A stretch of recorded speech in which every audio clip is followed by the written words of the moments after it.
Amis du cinéma africain, bonsoir et bienvenue dans votre émission Klabokina avec ceux qui aiment le 7e art. Alors aujourd'hui, nous serons avec un artiste complet, un artiste qui a plusieurs casquettes. Il est producteur, réalisateur, acteur et scénariste. Restez connectés, tout de suite, nous serons avec Dramane Ouedraogo.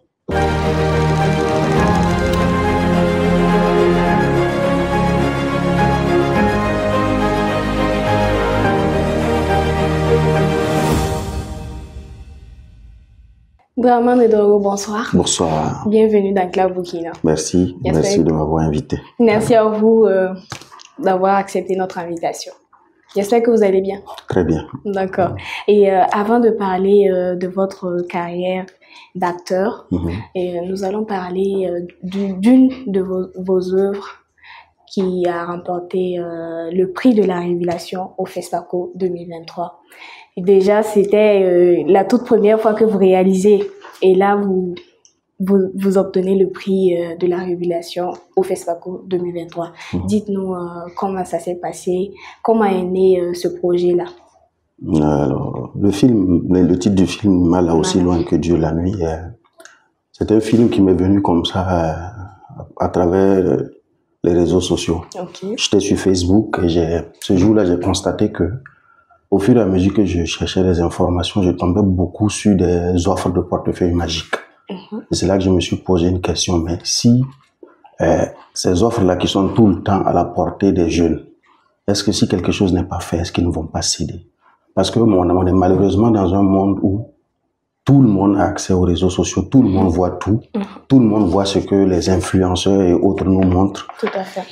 Comment c'est bon d'avoir l'argent, comment c'est bon d'avoir une grosse voiture, comment c'est bon d'avoir une grosse caisse, une grosse maison, mais on montre jamais aux gens comment il faut souffrir pour avoir cet argent-là. Est-ce que les plus jeunes ne seront pas tentés, vu qu'ils ont les deux exemples? Il y a cet exemple-là du portefeuille magique qui me donnait l'argent facilement, et il y a cet exemple-là de la belle vie, mais il n'y a jamais l'exemple de celui qui doit travailler dur pour avoir cet argent-là, pour s'acheter cette grosse voiture-là. Est-ce que facilement, nos jeunes frères ne vont pas céder à la tentation de dire « Ah, moi je veux vivre comme celui-là, ah, mais il y a portefeuille magique ». Et voilà, l'idée est venue un peu de ça, parce que de mes recherches, je sais que tout ce qui est pacte, tout ce qui est pacte avec l'invisible, le surnaturel, pour avoir de l'argent, pour avoir le succès, il y a toujours un prix à payer. Ce prix-là, c'est toujours à la fin que vous allez le découvrir à vos dépens. Donc c'est un peu dans cette logique-là que le film Mala a été écrit. Voilà. Et Dieu merci, il a fait plaisir aux gens. Voilà. Donc c'est vous l'avez écrit. Oui. Vous avez écrit, vous avez produit et vous avez réalisé, oui. Mais la production, avec la chance, on a eu un peu de chance, le ministère nous a accompagnés. D'accord. Si vous permettez, nous allons suivre un petit extrait avant de continuer. D'accord.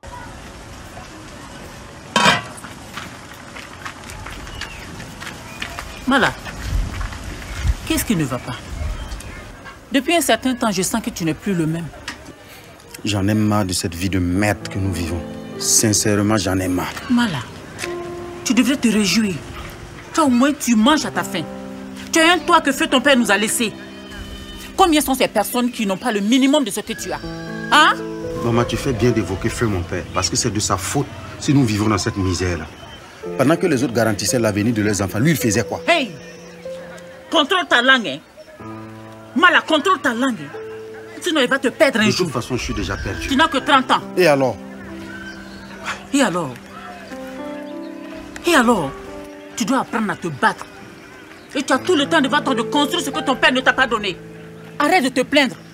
Si ton frère Fado devait se plaindre comme toi là, on serait devenu quoi? Apprends à te battre aussi. Et prie Dieu pour que la situation change. Ah maman, quel Dieu?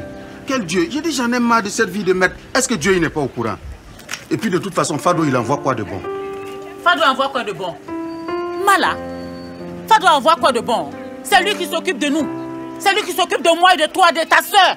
Ok, nous aimerions savoir qu'est-ce qui vous a donné envie de passer derrière la caméra.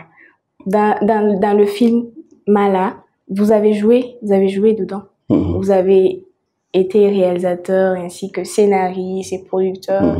Comment ça s'est passé vraiment? Vous avez porté toutes les casquettes, si je peux le dire. Non, je ne dirais pas ça. Je n'ai pas porté toutes les casquettes, mais j'ai quand même porté beaucoup de casquettes. Ça a été une très forte expérience pour moi. Déjà, j'étais celui qui a écrit le film, mais bon, une fois que le film il est écrit, bon, la casquette du scénariste n'est plus dans le film. C'est ça. Voilà. Donc, c'est sur le film, je peux dire que c'est la casquette du réalisateur, du producteur et de l'acteur que j'ai vraiment porté. Mais j'ai eu la chance de travailler avec une équipe formidable, ce qui a fait que je n'ai vraiment pas senti que je portais deux casquettes. Déjà, côté finance, au départ, le film, c'était sous fonds propres. Hein. C'est après qu'on a proposé le pré-montage au ministère pour demander un accompagnement et ça a marché. Donc, au départ, j'ai eu une équipe qui a accepté de m'accompagner dans ces conditions-là. Donc, ça fait que sur le plateau, on ne parlait pas vraiment côté production où le producteur, il est tiré à gauche, à droite. Ce qui l'empêche, voilà, j'étais vraiment pas dans ça. Donc, ça fait que la casquette de producteur, mais on peut dire que je l'ai portée que avant le tournage. Et pendant le tournage, quand je suis acteur, je ne suis plus, comment on appelle, le réalisateur. Mon assistante à la réalisation qui était Lorraine Sanou connaissait au préalable ce que je voulais parce que vous avez eu un temps de travail et d'échange. Donc, quand tu n'es pas derrière la caméra que tu es devant, elle sait ce que tu veux et elle fait le maximum pour que tu aies ce que tu veux. Donc, ça a vraiment été quelque chose qu'on a pu gérer comme ça et ça a donné. Ça a donné, exactement. D'accord, donc en quelque sorte, il n'y a pas eu de difficultés. Les difficultés, il y en a forcément. Il y en a forcément. Mais c'est à nous de savoir gérer les choses. C'est un peu comme en tant qu'acteur, tu es dans la scène avec d'autres comédiens. Tu peux être tenté de lui dire quelque chose comme réalisateur. C'est une difficulté parce qu'il faut la surmonter. Donc ça revient une difficulté, mais on a pu tous les surmonter sans problème. D'accord. À part les difficultés d'argent. Toujours. D'accord. Avant d'être réalisateur, vous êtes d'abord comédien. Vous avez été formé à la télé-théâtre burkinabé et dans bien d'autres institutions. Le théâtre était-il pour vous un chemin pour arriver au cinéma? Avant de répondre à la question, il y a une précision que j'aimerais donner. S'il y avait le titre de réalisateur apprenti réalisateur, sincèrement, c'est ce titre-là que j'aurais porté avec fierté. Parce que moi, j'estime que je ne suis pas encore réalisateur. Pour moi, le titre de réalisateur, il mérite vraiment beaucoup de respect. Et je tends à je veux être réalisateur. Pour un seul film que j'ai réalisé, certes, il a été primé au FESPACO, mais je n'estime pas que je suis encore réalisateur. J'apprends vraiment le métier de réalisateur. Malheureusement, le titre d'apprenti réalisateur n'existant pas, je le prends. Mais voilà, j'aimerais vraiment apporter cette précision. Pour moi, le théâtre, il a été vraiment d'un grand apport pour moi dans ma carrière de comédien au cinéma. Je me rappelle que dans le premier film que j'ai joué, la réalisatrice m'a dit, Laurentine Bayala, elle m'a dit, je ne t'ai pas retenu parce que tu étais meilleur, mais simplement parce que ton profil, il répondait à ce que je veux. Mais tu as quelque chose, et si tu veux vraiment faire du cinéma, va te former. Voilà comment je suis allé au théâtre. Donc, je peux dire que tout ce que j'ai acquis en termes de compétences en tant qu'acteur, c'est du théâtre que je l'ai eu, quoi. D'accord. D'accord. Et vous avez joué, après le théâtre, vous avez joué dans plusieurs films, si je peux le dire. Et j'aimerais savoir comment ça s'est passé, comment c'était vos débuts dans les plateaux, comment vous avez trouvé le cinéma. Ouais, très bien. Le cinéma, c'est l'un des métiers où, je ne vais pas mentir, si tu arrives à donner ce qu'il faut, ben, tu es sollicité. Mais en même temps, c'est comme Smarty l'a dit, toutes les carrières sont éphémères. C'est pas que dans la musique, même dans le cinéma. À un moment, quand le visage il est trop vu, on a forcément besoin de nouvelles têtes. Et je pense que ceux qui sont plus appelés, même s'ils sont bons, ils n'ont pas à s'offusquer. Il faut qu'ils sachent que c'est le monde même qui est comme ça. Quand tu es bon, on te sollicite, voilà. Et donc, les débuts, comme toute personne fougueuse qui a envie de s'exprimer, voilà, quand on nous donnait un rôle, vraiment, on essayait de donner le maximum vraiment de ce qu'on peut, ce qui a fait que ça nous a ouvert plusieurs portes.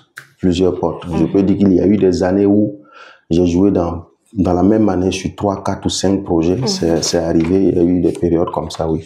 Donc, ouais. Et dans quelques films, vous avez joué le rôle principal. Je prends l'exemple du film Le complot de Hamidou Zougrana.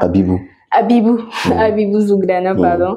Et le prix de la séduction de Aziz Nkiema, comment c'était l'ambiance dans les plateaux et tout.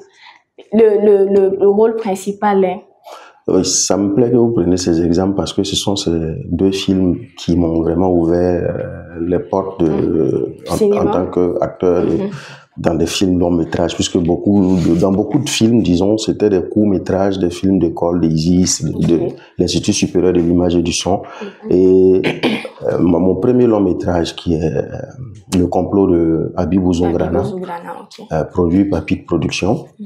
Dans ce long métrage-là, j'ai pas le rôle principal, j'ai un rôle secondaire, mais c'était un rôle qui était très fort. Le personnage, il était tellement fort que on ne pouvait pas aller suivre le film sans remarquer le personnage.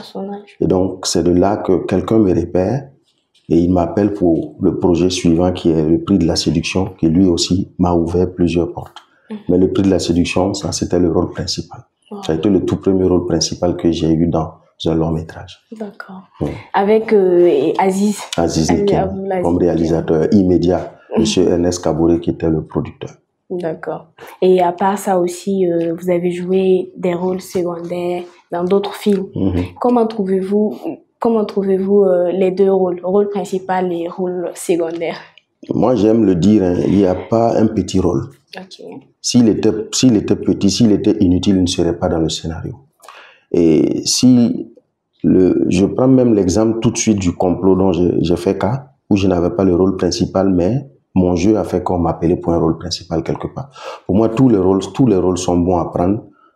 Voilà, tous les rôles. Tant que éthiquement et moralement, il répond à vos convictions. Parce qu'il y a des rôles, personnellement, que je ne jouerai pas. Ça, je le dis clairement. Je peux le jouer, ça dépendra du message derrière.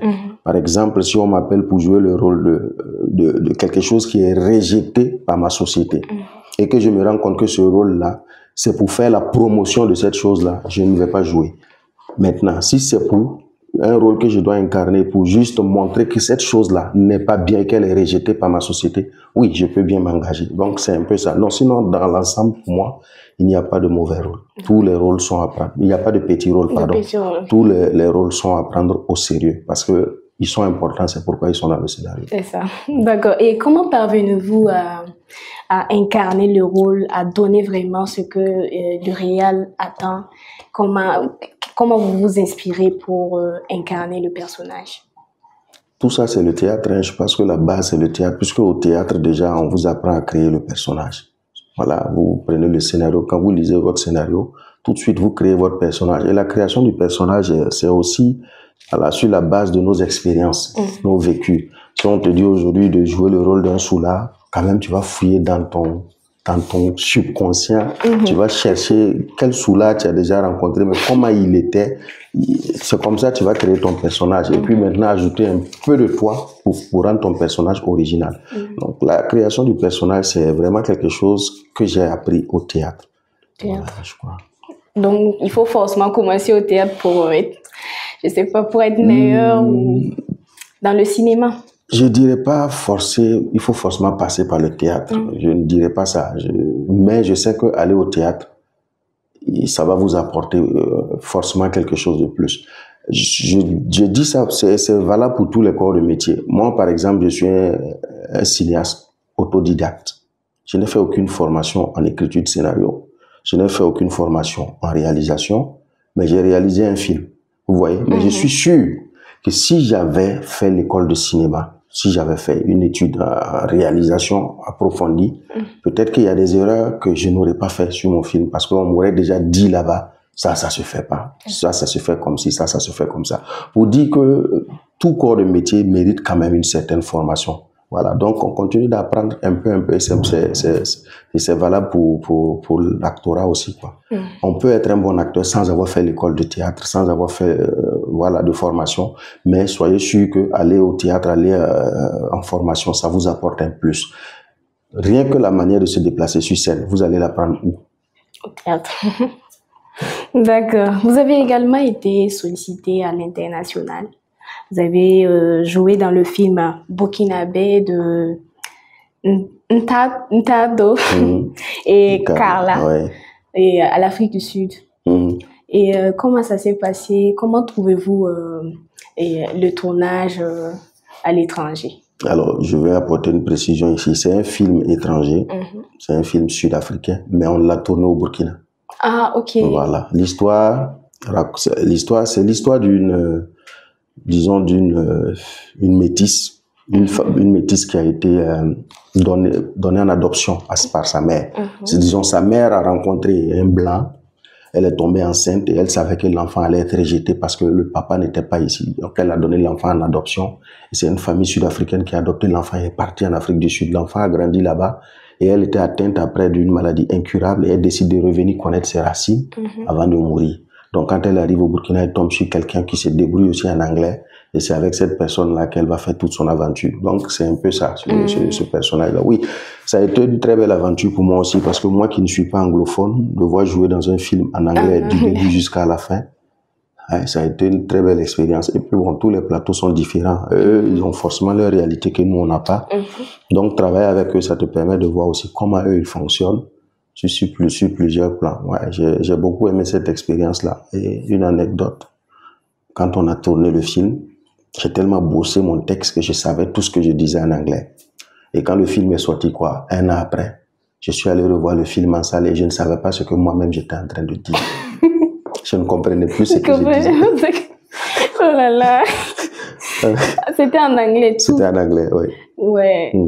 Donc, forcément, donc il y a une différence entre les plateaux à l'étranger, les plateaux et au Burkina ici. Oui, forcément, hein, forcément. Parce que même au Burkina ici, d'un réalisateur à un autre, d'une production à une autre, les plateaux sont différents. Les plateaux ne sont jamais pareils. Okay. Ça, je peux vous garantir. D'accord. Vous êtes aussi scénariste. Donc, vous avez écrit votre film Mala. Comment naissent vos histoires et de vos expériences ou ce que vous observez tous les jours, dans la vie de tous les jours? Ok, scénariste aussi, bon, j'aimerais dire apprenti scénariste. Ok. J'aimerais bien dire ça. Apprenti scénariste. Oui. Si vous voulez. Parce que je fais aussi mes premiers pas en scénario, même si c'est vrai que j'ai écrit pas mal de choses. C'est vrai que j'ai écrit Mala. Je suis en co-écriture avec un ami, il est Tombiano, sur un long métrage qui est l'adaptation du roman d'un capitaine de notre armée qui traite du terrorisme. Je suis d'ailleurs un endroit pour moi de dire merci à Serge Pitropa de Pit Production qui m'a fait confiance sur une série de dessins animés intitulée Malaika, où je suis co-scénariste avec Wilfried Paris. Donc en scénario, j'essaie en tout cas de me performer et puis voilà, de tracer mon chemin. Donc l'inspiration, c'est...